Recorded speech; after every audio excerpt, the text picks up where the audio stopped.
Welcome to this new video. In this video I'm going to talk you through a recent trip that I did.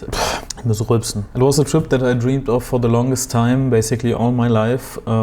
So I knew I wanted to do something content-wise about it, but I was not really sure which format would work. So I basically just took my cameras and basically only took photos. So I don't really have much video to show besides some clips from this trip, but I have a lot of photos. In this video, therefore, will be more like I will just talk through the trip and show you a bunch of photos that I took.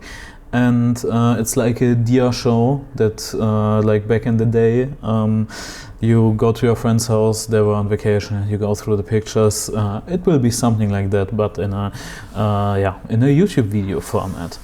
But before we go into the pictures and talk through everything, I will give you also a little bit of background data to the trip, and also I will link all the relevant places that I mentioned down in the video description, and there you will be able to find some of the places to visit yourself maybe. Just logistic wise, going to the Himalayas, it is not as straightforward like going to the Alps, because it's so high in elevation that there are not very many big international airports nearby. So I flew into Chandigarh, which is basically here in the flatter side of North India still, but right in the front door of the Himalayas basically. And from Chandigarh I drove to Manali. Manali is here in the mountains already, and you just drive through this valley up basically, and the trip is already like 6 hours by car. It's possible to go by bus, it's possible to go by cab. The cab was, I think, converted roughly 40 euros, I think, and the bus is only like 7 euros. So depending on your budget, it is what it is. And Manali is from the Indian side of the Himalayas, of this area of Himalaya. Yeah, basically the capital for every trip. The other places I visited I will show on the map as soon as we go there. But now I would say let's get into the pictures. Some of the pictures that I have made I am very happy with. Other pictures I will just show you for the storytelling purpose. So this was on the car drive. It was a nice morning. I took a cab from Chandigarh to Manali, and sometimes along the way I woke up on the back seat, and the sun was already risen, and we have gone through this little mountain area. This was nothing mind-blowing, but still the highest mountains I have seen so far in India since I'm here. Along the way we made a stop at this cafeteria, and I had a classic mountain breakfast in India, which is Maggi. It's basically just instant noodles with some vegetables, but it's perfect. Then I reached Manali. This is old Manali. This is the old town of Manali, because Manali basically at this point spread throughout the whole valley there. And Manali is quite a touristy city, but overall, old Manali, it's a pleasant, calm space with many like-minded people who just want to do some kind of outdoor adventures basically. And it was also Holi festival going on, so you see here the people have color in the face, and I was just roaming through the city and throwing color at each other and also at me. I settled down at the Sunshine Cafe in Manali and had a little bit of lunch there. At this point it was roughly 12 o'clock, I think. From Manali I took another cab. It went north here up the mountain, and then through this tunnel. I think this tunnel is the Athang tunnel, which is the longest tunnel in India as far as I know. and this connects basically this whole region on a much faster way to Manali and the outside world than it was before, and I think it was only opened like 10 years ago.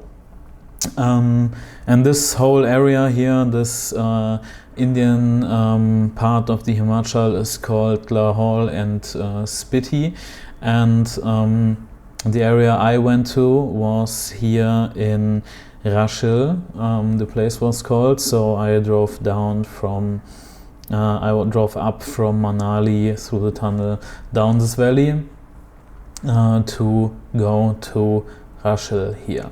The way to Rashil was still very much adventurous, and it got adventurous by the kilometer. Even Manali, since it's so mountainous nearby and has like these glacier rivers, there's a lot of construction work going on, and some areas are very steep, so there are landslides in the city sometimes, and then you just have to go through the riverbed, like here basically, but luckily the road was clear to pass. From there I could already see like some snowy mountains, because the time when I went was in March, and this is like the shoulder season, so it's not really spring and summer where most people go to like roam around, and it's not the deepest of winter where it's very hard to travel. It's somewhere in the middle. That means it still looks very brown everywhere, and it's not that nice in colors maybe, but there are very little less people, and you will still experience some of the winter magic of this area basically. And winter magic you also see here in this picture.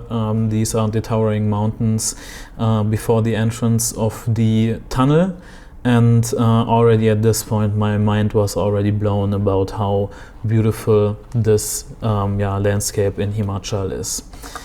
On the other side it was even much more beautiful, and it was just going through this valley with views from all around the car. And then at some point I reached the destination, which was Rashil. It was a very little settlement. It was right on the other side of the river, where you see a very few mountains. It's very hard to make it even out in this backlit image, but there were like 10 different houses and a homestay, and a little bit of farmland around it, and that was basically it. This was the guest house we were staying at. This was the Rashil homestay, and it was still in off-season, but because my travel companion Konica knew the owners and was there already multiple times, they still opened for us and gave us basically the option to stay there a few days. I reached there by around 4 p.m. and the place lies at 2,800 meters, which was, I don't really know, I think it was already the highest I have ever been. And also from the temperatures wise, it was already 10 degrees on the day, but at night it could drop to like minus 15 still. So I didn't really know what I was getting myself into, just like gear-wise, what I should bring. But in the end, it was much easier because of the sun and everything. It was not as cold as maybe the temperatures would suggest sometimes. But the weather was also good, so don't know.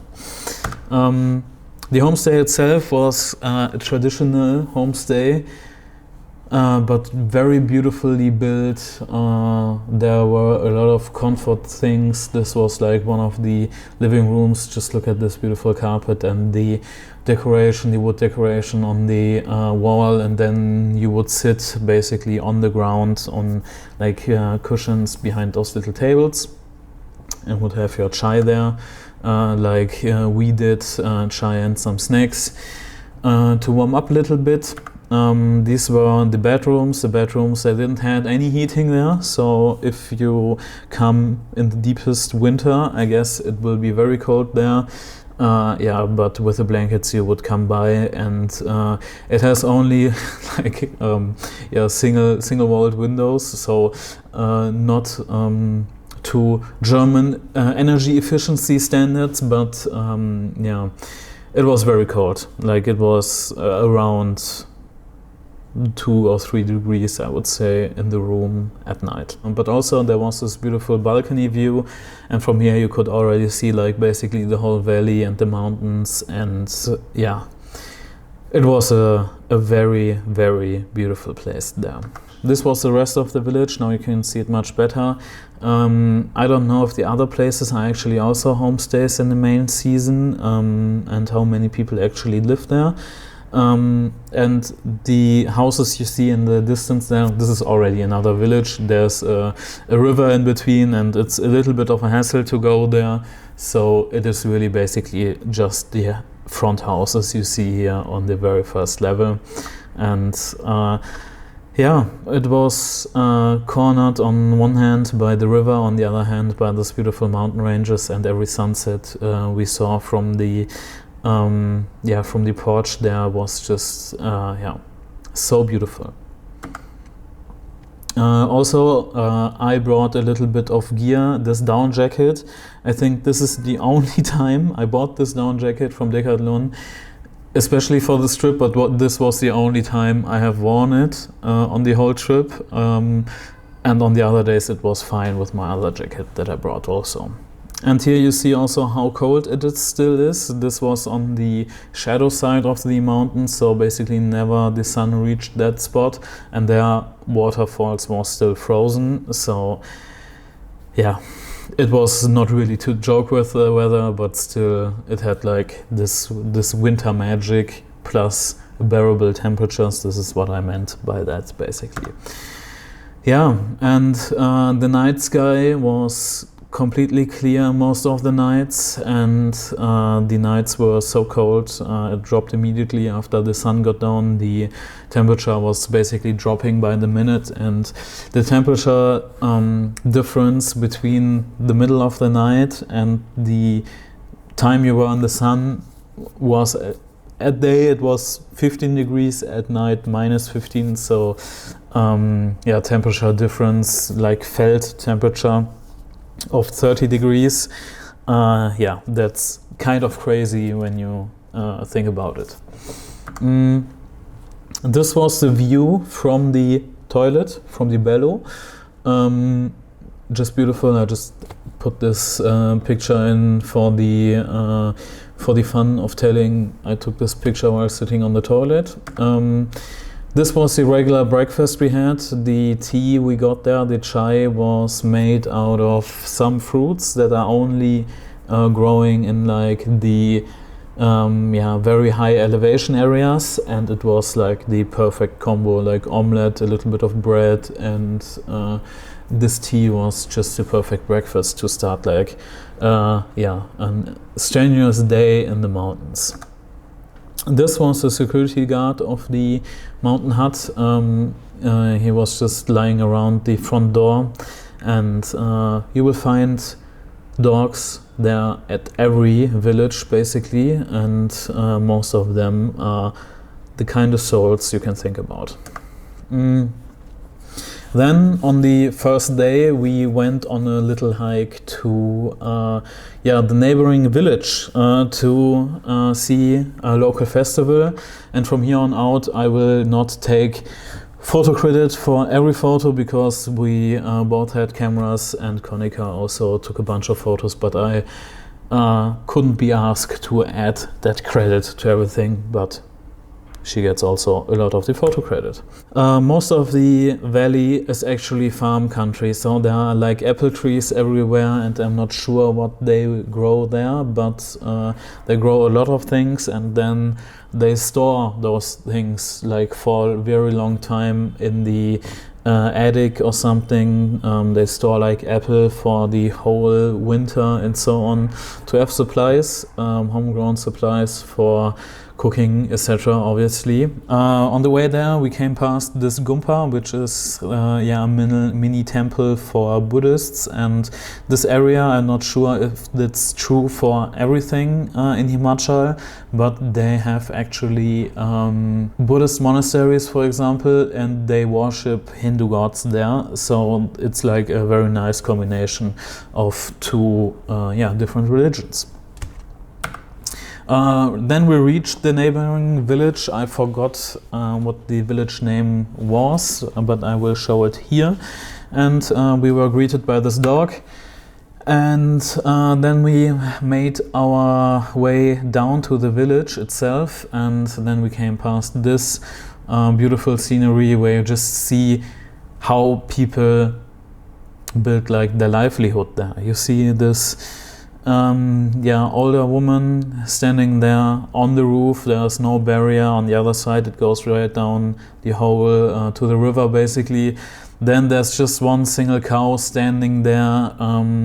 You have the hoy, you have the grass there on the roof, and everything is so much crammed into like little compact spaces that it's really, just amazing to think about how people nowadays even sustain this lifestyle.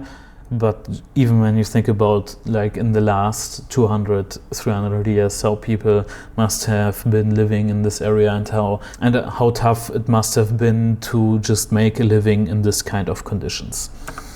The people we met were all very, very kind and very, very welcoming. And I think we were one of the very few tourists that were there.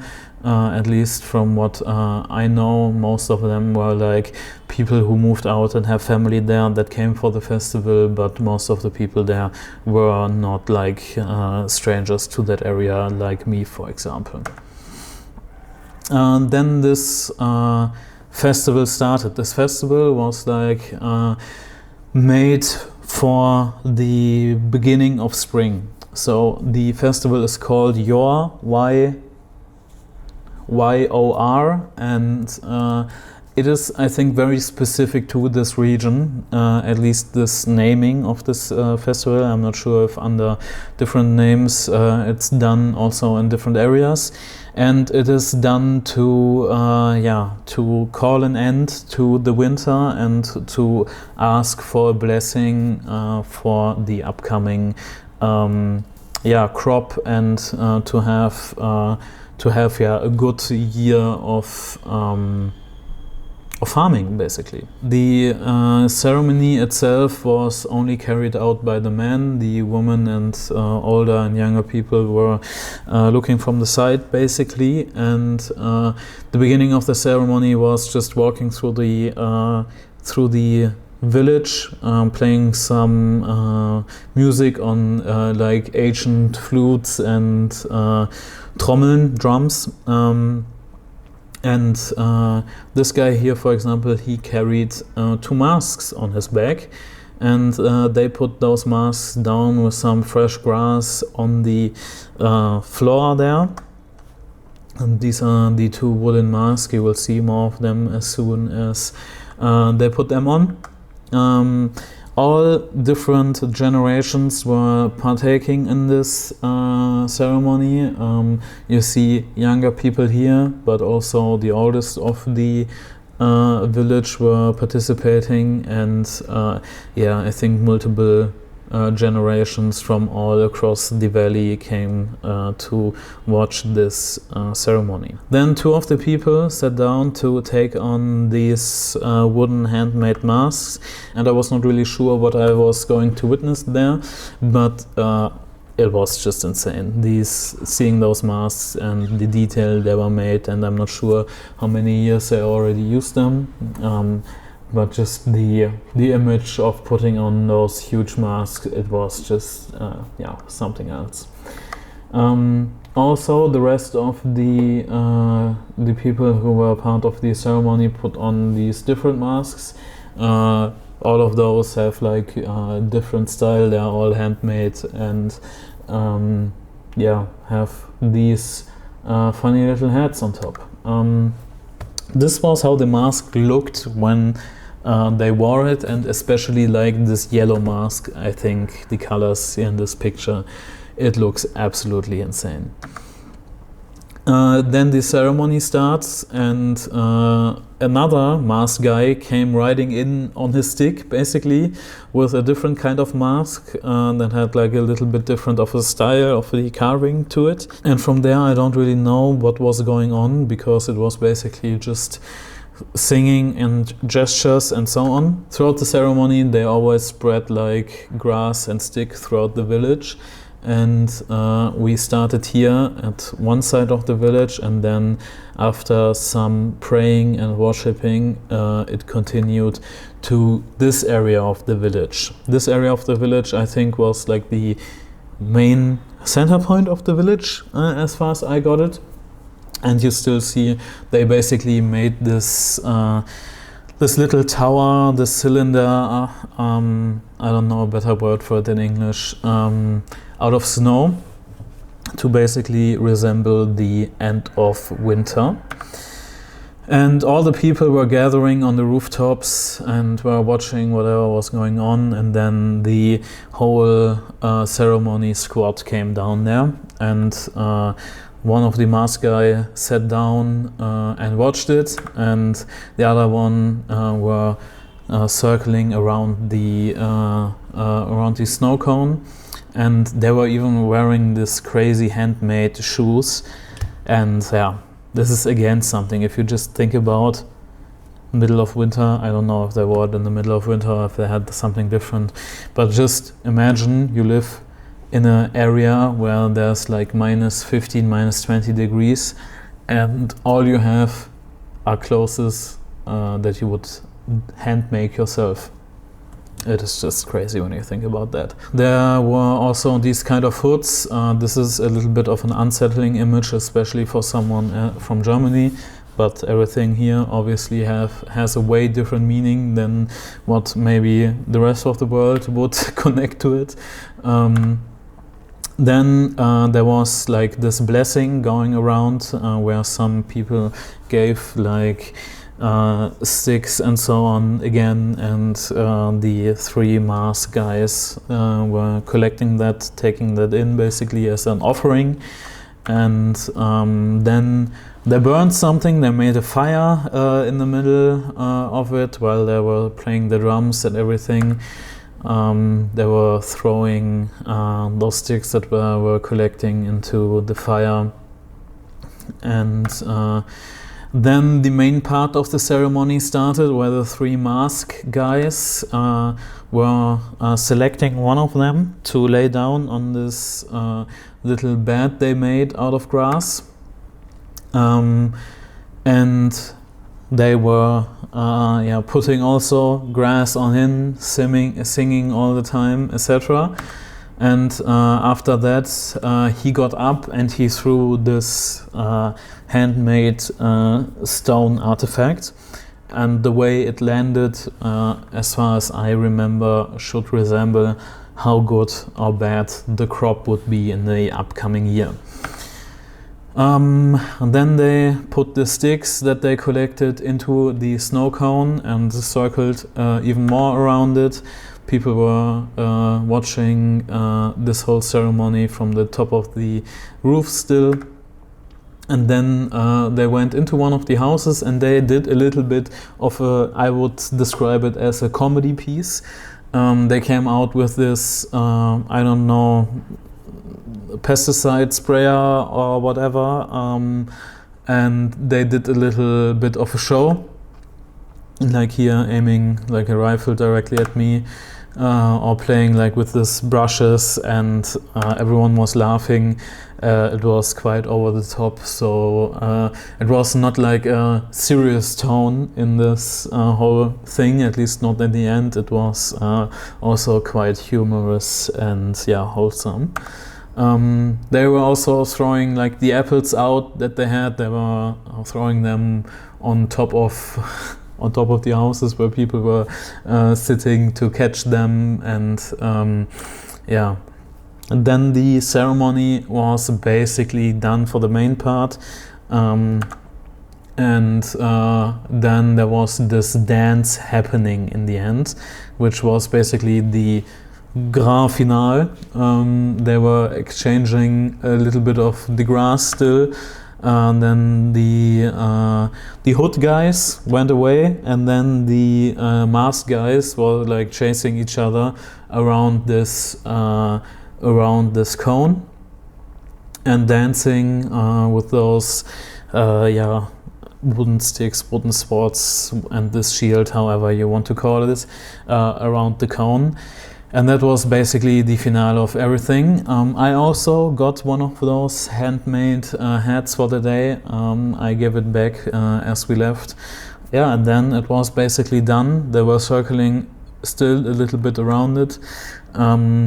This guy was just iconic, how he was standing there with the mountains in the background with this Himachal hat on it.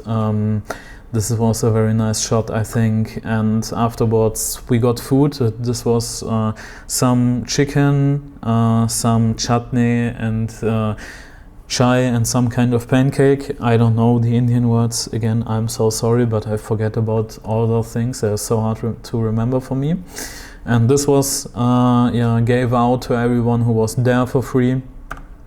And then we also, while passing down from the house, we could take a look into like one of the living rooms or kitchen. From there we went back to Rashil, and we got greeted with this amazing mountain panorama, just the afternoon sun hitting the side of the mountain and forming this little triangle in the middle.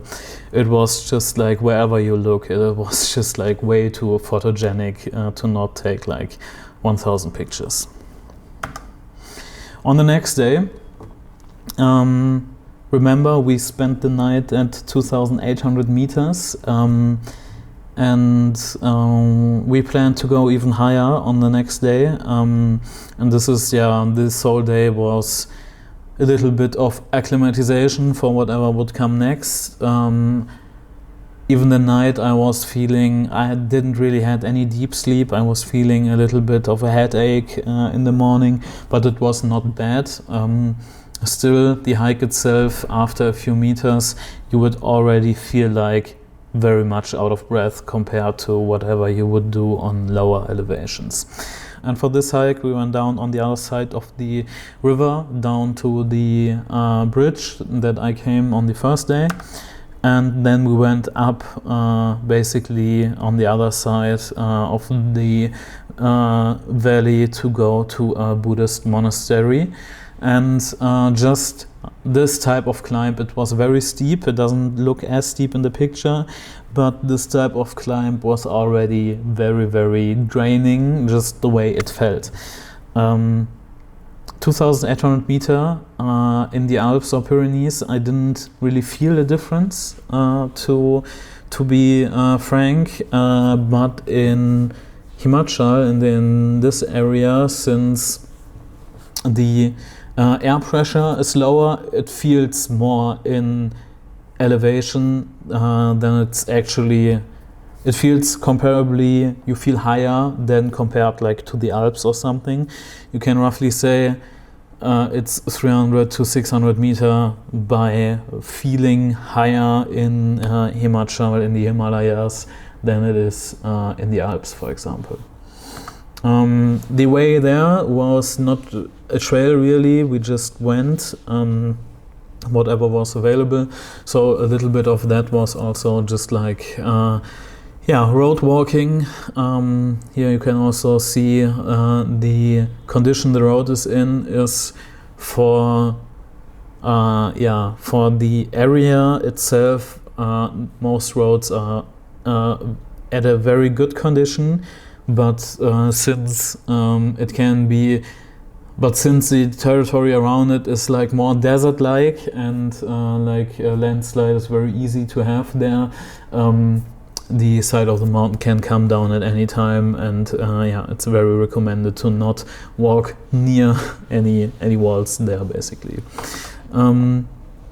The result of that you also see here. The road itself is on the left-hand side of the of this little rock barrier, but below all the soil got washed away. So if you now would drive across it with a car, I guess you would fall down into the river. So there was a little passage built on the side. The traffic can still continue. About the safety, someone else has to decide, I guess. For the safety itself, BRO is responsible for. BRO is the Border Road Organization, which is a military department that takes care of the roads in this area, since it's a very political, sensitive area. The military, of course, has a lot of interest to give like good infrastructure to move troops fast in the case of anything happening. But on the other hand, it's very good for the people who actually live there, because they have like a better infrastructure for their own life, and they can also get a little bit more of income through tourism, because tourists will only come if you can reach it in like one day, because otherwise most people will not take the travel on themselves. Along the route there were always like just random stores like this, which was kind of mind-blowing, that in the middle of nowhere there's just like the store on the side of the road appearing, and this has the slogan "By the farmers, for the farmers." It was closed, but I guess it has opening times now, so sometimes it will open and sell local goods to the local farmers. This was one of the other local shops. This is really like a very beautiful picture, I would say, because it shows so much of the character of the region and the character of like India and so on. It is like this convenience store. It has basically all sorts of snacks and drinks and everything. This really much resembles like a store how I would picture it in like the 19th century in the Wild West somewhere. Which is just like this one shop guy. He has everything. You can just go on in there and see whatever is available in the shelves. And in the shelves there was mostly just snacks in this area of the shop, and this is obviously also the thing that interests me the most. From there we finally got on the trail itself and gone up to the monastery, and this trail was very beautifully maintained. It was like this very beautiful, a little bit dusty single trail, and the weather on this day was perfect. It was a little bit of cloud cover, so you wouldn't completely burn in the sun, but still it was so beautiful. Just seeing this picture is just like giving me the smile back from this day, basically, because it was just so perfect. This village is the village where the shop was, and at the foot of the mountain in the distance is basically where we started. So at this point I think we walked already like 5 kilometers or something like that to get up to this point. From there we could already see the monastery. This is a monastery. It had like this very popping yellow roof, which you could already see from like kilometers away, but this was the first time we could see it up close. There was not a lot of wildlife that I saw, but there is wildlife in this area, obviously. This was the a swarm of birds. I don't know which kind of birds they were, but they were just circling as crazy, and this was also a very interesting sight. And this is one of the feathers. I guess it's a crow. I'm not a bird expert. I don't know what birds are in India. Tell me what bird it is, please. And they built this gumpa there on the way to the monastery, and we took there a little bit of the break. And what's funny is, on everything that they built there, they put like a tag of what it is, and who built it, when was it built, and what did it cost. So you get like the full spec sheet of everything that was built by or for the public, I guess. The view from there was still like just so beautiful, and this picture I like very much because of the leading line of the road that leads into the mountains there. From there you could also see a lot of like landslides that were going on the other side of the mountain, because the other side of the mountain was the shadow side. There was still a lot of snow, but still it was melting there, and then you heard like the rumbling in the distance, and then you could see like this landslide going on basically. Here you can also see the buildings in the upper region near to the monastery. There was also a little village.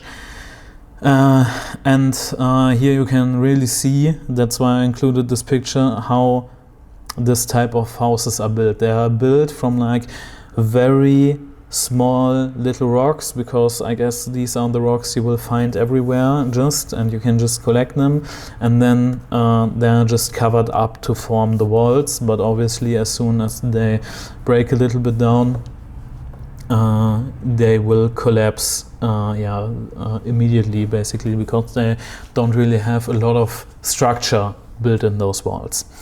And then we reached the monastery. This is like the top figure that is on every Buddhist monastery basically. There's me at the monastery, very happy to finally reach the goal, the destination for the day. And this monastery, it was very small, just like from the outside it was just like a little house. It was not looking much more different than maybe a house you would actually live in, but it was actually closed, so we couldn't go inside this door. But just look how beautiful this door is, with all the paint on the outside, which was painted, then worn off by the weather, again repainted, and it has like so much structure and patina to it. It was just so beautiful. Also there were like thousands of those Buddhist prayer flags around there. It was, for me as someone who was never like at a Buddhist monastery before, and this was my very first time in this area of the world, this was already like a quite magical place, just being there. From there it was also a very beautiful view down the valley, and here you see again the village on the left hand side, where we started climbing up, where the shop was, and very much there in the distance at the top corner basically you see the last houses where we started our hike basically. This is for me the most rewarding thing about hiking, is if you can see in the distance. That's why it's so nice to hike like in the mountains, because you can always see in the distance and will see some pass, some village where you're coming from, and you really get a sense of how much distance you're already covered. The mountains were surrounding it were also like crazy beautiful, and just from this viewpoint, taking the telephoto lens, there were endless compositions basically, and there were so many details that as longer I would sit there, the more little details I would find, like just thinking about how did it happen that trees grow there. It's like the side of the mountain. It's a rocky, dead seeming environment, and still there are like growing trees on that high of an elevation. And the elevation is also a good topic, because it was roughly at 3,500 meters, which was definitely the highest I have ever been in my life. And it was very interesting for me, the experience to get this high in elevation. So we hiked up basically 700 meters of elevation on this day, because I felt like very exhausted while going up. I had like a little bit anxiety just proceeding, because I felt like, okay, I feel so bad right now going up that I don't know if I would be able to do the full thing, or because I feel so exhausted. But as soon as he would stop, you would feel just like you did a little walk in the park.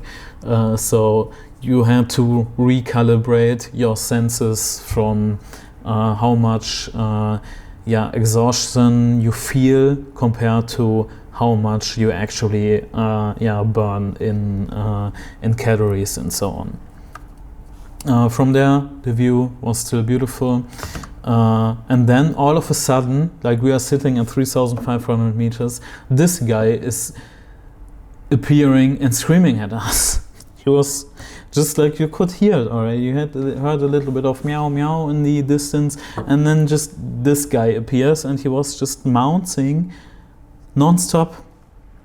And he came closer, he chilled a little bit with us, and I don't really know what was going on with his eyes, if he has like snow blindness or anything, because he didn't really open his eyes at all. I don't know how much he was even able to see. He was just sitting there being beautiful, have a little bit of snack with us, and then he went on his way again. This was basically the only other hiker we met this day. There were no other people really doing this hike on this day, only seemingly this guy. He was also up in the mountains hiking. Then we went down past some of the houses again, enjoying the view of the sunset that was already starting, because in the mountains the sun usually sets very, very fast. We were very eager to get down, but the light was just amazing. Now some clouds were rolling in, and just the contrast of like this dark rock covered in white snow with the now dark evening sky. It was just a scene to remember. This is such a beautiful image, I think. Also, I took this picture of a reflection of the same mountains in the window, which I think, which I'm quite happy with, even though I think I didn't nail focus perfectly, but that's fine. We met some locals, like this older lady that were just like carrying stuff and sacks up the mountain, and then you're just thinking like, I'm 29-year-old guy struggling getting up here, and this old lady carries all of the stuff just on a daily basis, multiple times up to her house or to her farm, whatever. It is just a different life for many people that work there as farmers in that region compared to what I'm used to, at least. Then we met this guy also. He had his 5 Minuten. He was completely loco. He just wanted to run around a little bit, but he also wanted to model a little bit. Just look how majestic he looks standing there, beautiful. And on the way down, I also took a little bit of time now with oxygen back in my brain to photograph the details that were around there, because I didn't really have them an eye for that while going up. And just like the colors, the structure and everything felt so brittle and different than it would be at other elevations. And just the plants that were around were just like very, very interesting to look at. It was just something else than what I'm used to from my usual environments. And then we went down. The light was very, very beautiful. The sunset was in full power basically, and then after the sunset, for a brief minute, the sky was basically lit up in purple and orange and red, and it was a perfect day in the mountains, really. It was very nice weather, and a very nice hike and a very nice first experience hiking in the Himalayas. Then we went down in the village itself. We had a little bit of dinner, and just the vibe in this village was also something else. That's why I included this image, because this is the same store we went in earlier, but there were just people sitting around in the street, and It was dark, were not a lot of lights, and yeah, it was a very rugged mountain village in total.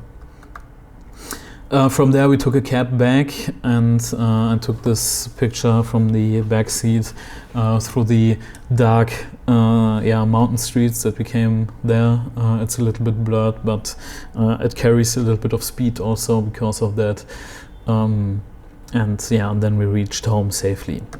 On the next day, we were now preparing to leave this valley and go to a different spot.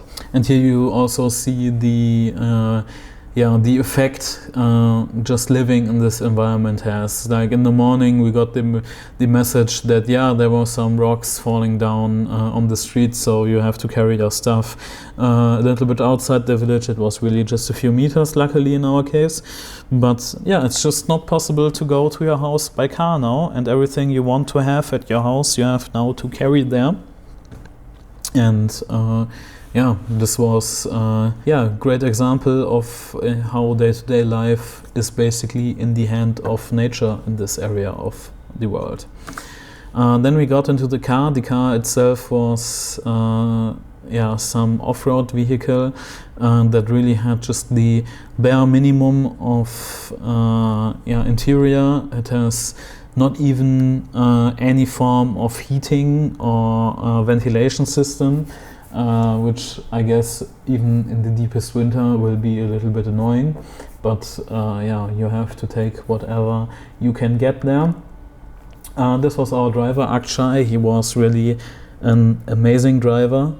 He was taking us for the next 2 days through the mountains, and this car is really just an extension of himself basically at this point. And after we got into the car, we took a drive, so let's take a look back to maps. We drove from Rashil, which is here, to Keelong, which is also a little bit bigger of a city, of a village here in this area. And we went up from here to gateway to Zanskar. Zanskar is like this area which we would soon reach. This mountain road took from here up this valley to this spot, which is Shinku Top, it is called, which is a mountain pass that is roughly 5,000 meters high. So this was our goal, and the road there was really insane. We came through here. This road was just opened basically, and opened for the public only for 4x4 vehicles as far as I know.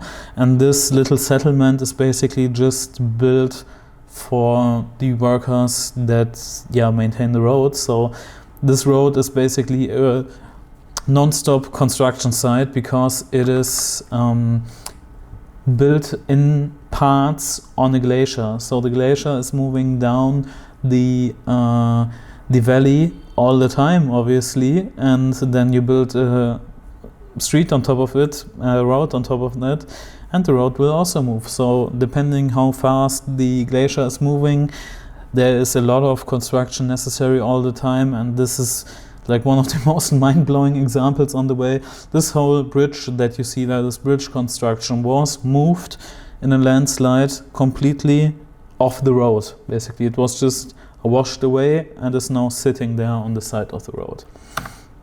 The more up we came, the higher basically the snow wall around the car was, and the way itself was also very, very steep in some areas. And then we reached Shinku Top. You barely see it, I guess the orange you barely see it, but I guess the sign will say Shinku Top. And this is at 5,000 meters or 5,090 meters or something like that. And you just see all the Buddhist flags again. This whole place is really otherworldly. It is like how people would feel, I guess, when they go on the top of the moon. It is really a crazy place. 5,000 meters in elevation. It's really It's really crazy high there. They were just set up like very basic buildings. I don't really know why those buildings are there, even I guess for the summer or something. And there was this little spot which was basically marking the highest point of the pass itself, with even more of those flags, and from there you had this amazing view down the valley with this little S-curve of the road pointing to this very rigid mountain peaks in the distance. It was windy and it was not very recommended to stay longer than 15 minutes, because if you travel up by car, you don't really adapt to the height you are at. So it can be that if you're not acclimatized well, that you get immediately dizzy and a headache and everything. But I felt nothing like that. Obviously, I was short in breath and you could feel there's less oxygen. But I think the few days before, already spending time at like 2,800 to 3,500 meter, were helping me a lot to not get like altitude sickness right away. So biggest takeaway from that for me is to always take time to acclimatize if you don't want to get altitude sickness. We will keep that in mind for the future. My watch sadly only shown me 4,950 meters. It is based on air pressure, I think Garmin makes it, so it was not showing the Google result of 5,000 meters. I was a little bit sad about it because I wanted to hit the 5,000, but it is what it is. From there you could also see like the glacier on the top of the mountain, which was just this thick ice crust where you could see a little bit of this typical glacier blue in the core of the ice. This was an image I find this really tells so much of a story just looking at this image. I'm very happy with this image. The Buddhist flags in the foreground really resemble the region itself. Then you have this road sign to go to Manali, Chandigarh and Delhi. Just imagine driving from there to Delhi and it's just like this road sign, a normal road, but then if you pay attention in the distance you see the road and you basically don't see the road because it is completely in a tunnel of snow. And this really tells a story of how rough this place is. Really very good, and just the places the thought in my head of how amazing would it be to take a road trip from here to Delhi or something. And then you saw the little houses on top of the mountain pass. There were just like this random beds in it. I don't really know in which situation anyone would sleep there. On top of the pass, I guess it's always nicer to not sleep on the mountain pass, especially if the weather is bad. But there were beds anyways. But yeah, the room didn't have any doors. There was rubbish inside and everything. So I don't know if this is actually still in use. Those toilets, as you see, they are still in use. But this is also a very funny picture to me, just having those toilets there in the middle of nowhere at 5,000 meters. Why climb on 5,000 meters to have a shit there? Just have it somewhere else, I guess. And this house, this little hut, I didn't went down there because it was quite windy, so I didn't see what was inside, but just the form of this really looks like little space station, like a house that is built for the most toughest situations. And this is giving a very good taste on how tough it has to be there when the weather is really bad. Then I did some cool guy stuff on Akshay's car. And after that we went down again on the other side of the mountain pass. The atmosphere was a lot different. The rocks were more like red-brown than gray on the other side, and the whole scenery was just clearing up, and it was so beautiful. Also, there were a lot of road construction going on, especially after winter. I guess they still had a lot of cleaning up to do. And then we came to this very, very iconic mountain. This is basically the Kirkjufell from Ladakh, which we entered now. We are now in Ladakh. And from there, I also took the car and drove the car for 10 minutes myself. But after that, I gave this responsibility back to Akshay because I didn't feel too comfortable, not just driving the car, but the coordination of sitting on the right-hand side in the car and shifting with the left hand. It was just weird. I didn't really felt comfortable, and I thought, like, okay, before we crash down the mountain just because I'm fiddling with the gearbox, let's do the let's give it back to the professional, basically. Also, after actually I took the car back, we reached an outpost of the military, because Ladakh is part of the Kashmir part of the Kashmir region, which we know under that name mostly in Europe. So I never heard about Ladakh before going there, basically. And this is Union territory, because this is basically the military-controlled part on the Indian side of this Kashmir, Jammu and Kashmir region, which is basically until today a crisis point for India, Pakistan and China, to whom this region really belongs. And therefore there's a lot of military presence, and because there was already a lot of tension beforehand in the neighboring countries, I had to also give my passport to the guy from the military. He took a photo of it, sent it on WhatsApp to his colleague or whatever, and was asking if I'm currently allowed in there. We got in without any visa or permit you would get. It's very situational dependent, I would say. As someone with an Indian passport, I would say you will get in much easier. For me, with my German passport, they are always a little bit more cautious with foreigners. But then we were free to roam again. We went down a little bit this valley. It was very broad. There was not much going on, but still there were everywhere little villages, and now we are at an elevation of roughly 4,000 meters. So there are people just living at 4,000 meters.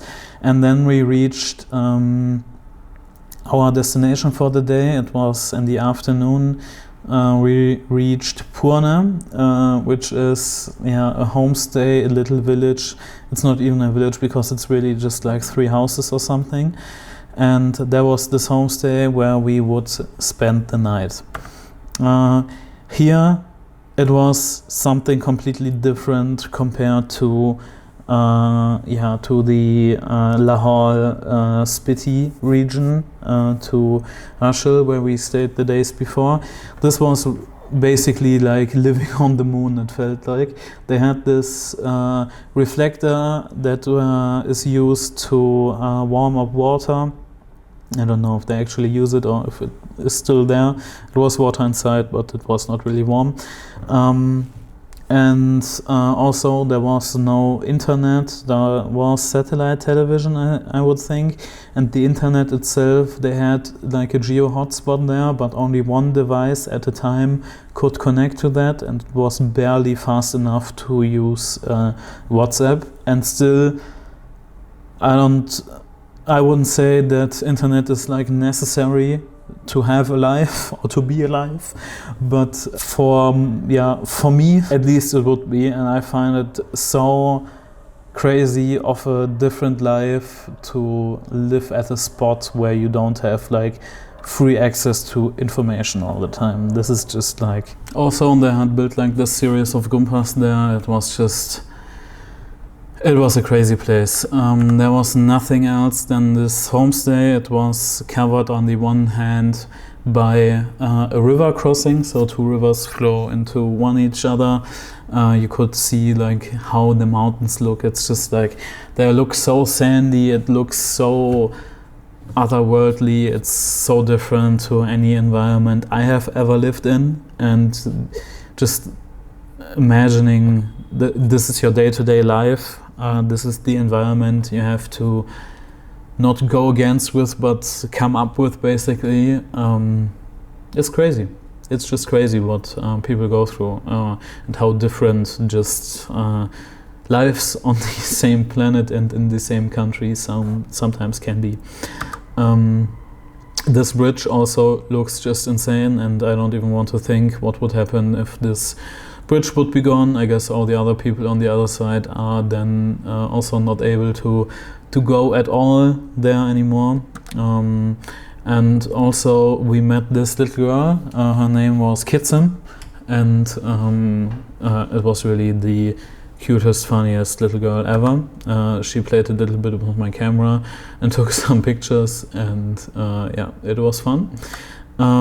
We met a yak also. There was a yak available, and they were just roaming around like that, like looking cuddly as sheep, but just buffaloes basically, and just look insanely strong. Also, we then went down to the bridge afterwards, and we met a cat, an orange cat again. It was just there was one pet cat, you will see it later, and this guy, I don't know if he's not the pet cat of this house, where is he from? Does he live there? Is he like a stray cat in the mountains? Why is he there? Like, as a cat, why are you in the mountains? It's crazy. And also you see like this funny contrast with like the toilets there and so on. It is just, you just have to come up with ideas if you live in a place like this. We went down to the bridge and to the river. The riverbed itself was quite wide and quite deep, so it was very hard to pass. And then this guy came, and this guy, he is exactly as friendly as he looks. He came up to us, he was bouncing all the time, he wanted to be pet. But then there was another cat. This other cat, this grey cat, is the pet cat of the homestay. This orange cat is not. The orange cat is basically just a guy. There are two cats at 4,000 meters, and they don't have anything better to do than to fight. And they even got to this point where they were sitting on the side of this of this cliff, basically, to fall down again. But yeah, I shouted at them to make him stop. He was looking at me, then I went there, and they stopped fighting, at least for the minute. So no cat got hurt or fell down into the river on this day. Then we went to the neighboring village. They were everywhere. This stones laying around. I don't know really what that was about, but just the handiwork of carving this into every stone. Crazy again. And there we took a little bit of a look into the deeper cliff of the river, and I really liked like the cliff on the side, and then the contrast between the gray and brown rocks with the blue water from the river downstairs downwards in the valley, and also just the white snow still. It was just like color palette that was very beautiful to photograph. But also later at night the sunset was quite dull. It was basically just lights out, and it was very gray and blue, everything, and that's why we went back. And here you see basically all of the Purne village. So there are two very old traditional houses, one half-constructed house which they are currently building out, I think, for another guest house, and yeah, the main guest house we stayed in, and also on the right hand side there was a little camp area which was still being built out for the summer, I guess. So you could go there and have like a camping experience, and then there would be also running water, because running water was not available at this point. And these were the rooms we stayed inside, so you would basically sleep on the ground like you would sit in the living room. And we had this oven in the middle this time, and at night I later made a fire in it. And this was the main living room where we gathered after everyone was done with the day, and the people from the homestay cooked dinner with broccoli and buffalo meat. It was a very nice dinner. And then I made the fire I was talking about to have at least a little bit of warmer temperature at night for the first few hours. I really didn't sleep very well at 4,000 meters. This was another highest point for me to ever sleep at. And when I woke up from my light sleep, I saw this, and I immediately had to rush out to photograph like this setting moon behind the mountain range. It was a very, very beautiful scene, and we took a little bit of a walk afterwards down to the river again. The river itself had this ice bridge. We didn't dare to go over it because no one of us was interested to fall into the river in the morning. But there were nice details like this long exposure to photograph from the rushing water under this very thin ice cover. And then we just took the environment a little bit more in. It was a very beautiful morning, very cold but beautiful. But then as soon as the sun started to hit the surrounding mountains, it has a little bit of a more friendly atmosphere again. And then we took the car on the next morning and went to a different spot again, the main spot we wanted to visit. The way there was just built, this whole road. Before that, I think there was only a hiking trail going there. And this was already a little bit of an adventure going there by car. And then in the distance you could see this bridge coming up, and this bridge was the starting point for our little hike too. And this bridge was the starting point for our little hike to the Phuktal Monastery, which you will see shortly. There was also the old bridge still there, so this was the old bridge. I guess it's not in use anymore, but it's still available for you to try if you want to. We used the other bridge. It was much more safer to go over. It had a lot of prayer flags on it, and just going across this bridge, it was also moving a little bit. It was already a little bit adventurous, and exactly what I was looking for when going into the Himalayas. This was basically what I wanted to experience this whole day. It will be even more crazy. From the bridge itself, you could also see a little bit of the monastery entrance already, and just seeing like this reflecting golden roof of this arch there. You really see like this is a different environment than like mountains maybe seem kind of similar everywhere. Like if you are in high elevation, it will be always kind of similar from the overall vibe, but not here. Like as soon as there's like something human-made in it, you will clearly see, okay, this is like Asia, and this is a completely different cultural thing here, and it has just like this sense for me as someone who's obviously not used to this, this sense of adventure. It was just like I just had glowing eyes the whole time basically.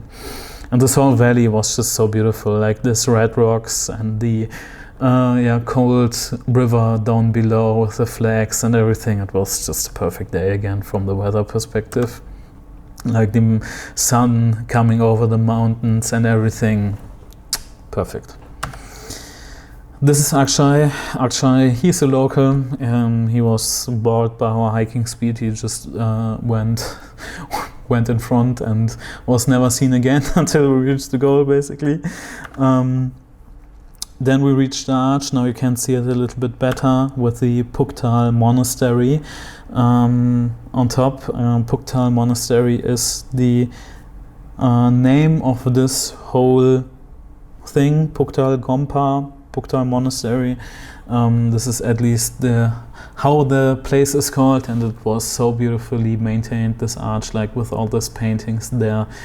I guess it will be all hand painted and so precise and such vivid colors. It's so beautiful. Then we found a spot where all these flags were leading together, and I placed Konica there in the middle, and this is like one of the most beautiful portraits I think I shot on this whole trip. That's why I included the portrait of myself also there, which I also used as a thumbnail for this video, because it really tells you basically the whole story. And now you see the monastery itself. This is the Phuktal Monastery. This monastery was visited for over 2,000 years. People came into this cave you see there to pray, to worship, and in the last 500 years they built like this whole village in the side of the mountain, and just like this view, seeing this, it's mind-blowing. And also it was placed on the side of the river. It is so hard to reach, and just it's at 4,000 meters in elevation somewhere in the Himalayan mountains, and just building something like this and living there.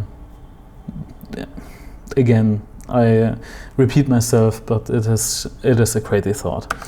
And then we came closer. There was a little single trail, and we spotted a few of the details on top, like this compass also. We were always asking, why did they do that? They have this monastery here. Why are these gumpas on the other side on the cliff? Why bother hiking up another mountain, building something there, maintaining it there? It's just a crazy undertaking. At this elevation, everything you do, it's just a crazy undertaking. And if you are yourself in that situation and see something like this, you are like, I'm already done by just taking my backpack up this mountain, and people just carried like rocks and everything to build something to that place. So yeah, it's crazy.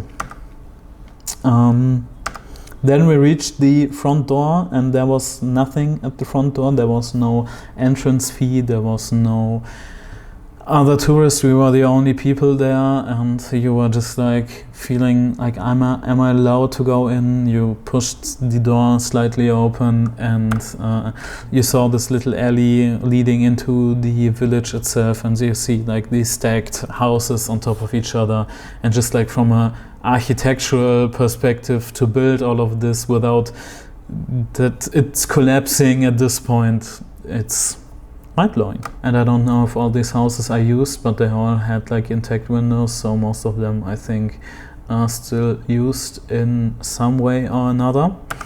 And you also could see a little bit down from there through one of the windows, and there you also see in the distance the little arch where we came in to the monastery.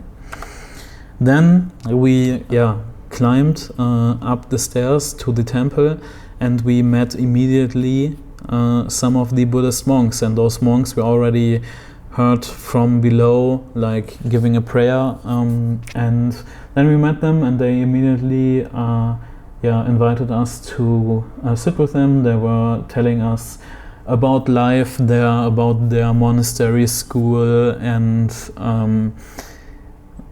one of them spoke a little bit of English, so it was also able for me to talk a little bit to him. And just talking to those Buddhist monks who live there, they were just like nice guys, and it was just their life, sitting there in the sun and maintaining this monastery, praying, and running this monastery school. it's crazy. It's 2026, and this is still the life experience of people, and this is still how life can look for people. It is so nice from my perspective to being able to experience something like this, because this was like the closest thing to time travel I ever experienced. Then we were invited by, without having any better word, by the caretaker of the monastery. It was like an older guy, into his cave, which was the monastery kitchen. This was the kitchen of the monastery. You see like the huge pots and the oven everywhere, and he made us a chai there in his kitchen, and just like all the burnt rock formation, like over don't know how many years this place was used as a kitchen already. Yeah, mind-blowing. Again, this was him. He was not able to speak any word in English, so it was hard to talk to him, but he agreed to let me take a portrait of him, and just like, this is also, I would say, one of my most favorite pictures I have taken on this trip. And just like in this worn down clothing with his hat on, and you really see in his face, you would call it a lot of character, I would say, in his kitchen. And he was just like to us he was just like the kindest person. He was just like smiling all the time, and wanted to give us biscuits and so on. It was just nice to be there, but on the other hand you feel like, okay, I don't want to take anything away from you, because you already live in tough enough situation. I know you also have to take care of like some tourists, but he offered, so I guess that's only me who is thinking about it in this way, and not actually him. This is the chai he made. The chai was perfectly fine. It was very nice to have like something warm to drink, because it was still very, very cold. And then we went up to the temple. This is the main gumpa outside. We walked around it a few laps, as you are supposed to do it, and we also had the opportunity to move one of those prayer rolls. Don't really have a better word for that. And this was also a first time for me doing this thing, and now I really feel I have been in Himalaya after doing that. Yeah, this was the view on top. This was one of the younger monks. He was showing us around and was giving us a little bit of a tour through the temples itself. They were from different ages, and they were covered completely in paintings from the inside. So they had like paintings on paper, on fabric, and also on the rock wall itself. And some of them must be hundreds of years old. And while being in this main temple, it really hit me, I must say. I really felt like the presence of this place, without being like too spiritual, but just being there. Like all my life I dreamt of to experience the world, and I was always like, for all my life I always loved to just go on Google Maps or use the globe in my childhood room to just think like, oh, what's this place? Never heard of it. What is there? How is it there? How's life there? And this was always my dream, to do something like this, to experience, not like in a touristy way, something, not that there's anything wrong with it, but I hope you get what I mean, but like in a visiting way, not like in a commercial way, but just being a visitor and not like a customer of this place. It's a different thing, at least like from the feeling I had in that moment. And I was just sitting there and thinking back, like the video games I played when I was a child, the adventure comics I read from my father, looking at the globe in my childhood room, and so on. All those things came together, and yeah, I was just completely overwhelmed by this place, where it was really the perfect combination of history, culture, landscape, and everything. Basically everything came together. Like, there can always be a beautiful building somewhere, it can always be a beautiful ruin, but here everything came together. Beautiful landscape, everything. It was just the most interesting, mind-blowing, however you want to call it, the number one place I have ever visited, just because of the specific reason how the experience visiting this place was, without having like any expectations beforehand. And now I set all the expectations for you, so I ruined this place for you. We will think I will go there, it will be life-changing, and you will just think, oh, it's just a monastery, because I hyped it up too much for you. I'm so sorry. Then we went around. There were some more modern houses also built on the side of the monastery. I think most of the people or the monks will actually live there. Just I say that because of nothing. Maybe they all live somewhere else, I don't know. And then we went down again, and we also met the caretaker again. He went down with us to the entrance of the monastery. I was taking also this picture where he was like holding his necklace in this way behind his back, and he walked like this in like the this exact pose, like all the way down the mountain basically. Then in this little village there's also a homestay in front of the monastery. There was also this this goat head, which I also used for Konica to use this as a one of the most iconic photos of myself, if I can say that about myself. But this is a picture I find really funny or cool or whatever. Just like below this goat head that was just hanging there with still all the fur on it and everything. It's just, it also tells a nice story about this place and how rugged it is. And then we came down. Now the sun covered this arch of the river completely, and we've got back to the car and drove back the same way we came. There's the iconic mountain again. We came up the mountain pass. It was very sunny that day. It was borderline going to the level of snow blindness at this point. It was so bright out. I took a few more pictures from the car, and then we reached Keelong again. We had some noodles, some food, and then traveled back to Manali, where I found my spirit animal. This was exactly what I wanted to do the next couple of days, just lying in front of a supermarket and have snacks all day, because I only were like 4 days in the mountains, but still it felt like very draining, this whole experience, just physically but also mentally. There was so much to experience, and I was just done basically. I just felt empty and I just wanted to chill. Manali also, this part of Manali, Old Manali, had a very beautiful vibe, very mountaineering vibe, adventure vibe that was so rugged in many places, like these bridges and so on. It was a nice stay there. And to close everything off, we had Laughing Buddha at the Sunshine Cafe. This was my first trip to Himalaya, and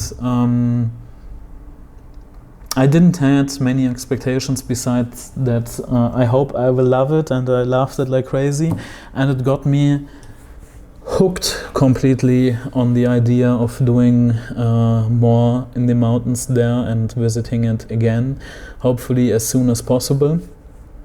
And just spending more time in this very, very beautiful area of the world where people just go through an immense tension just to live there, because life is so much more inconvenient than it is in other places.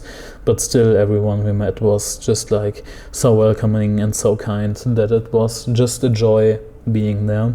And and that's it. Thank you for listening to this little travel story, to this podcast, you could more or less say. And you will find all the places we visited down in the video description, and also you will find on my website, if it's not, and also you will find on my website a blog post with all those images and list of places. Again, it will be in German, but for my German viewers, you will be able to get the information nevertheless. Thank you so much for watching. This is the longest video I have ever made, I think, and I was just rambling, but that's how it is. If you are interested in more stories from India, obviously subscribe this channel and see wherever I go next, and I will tell you about it, I guess. Bye bye.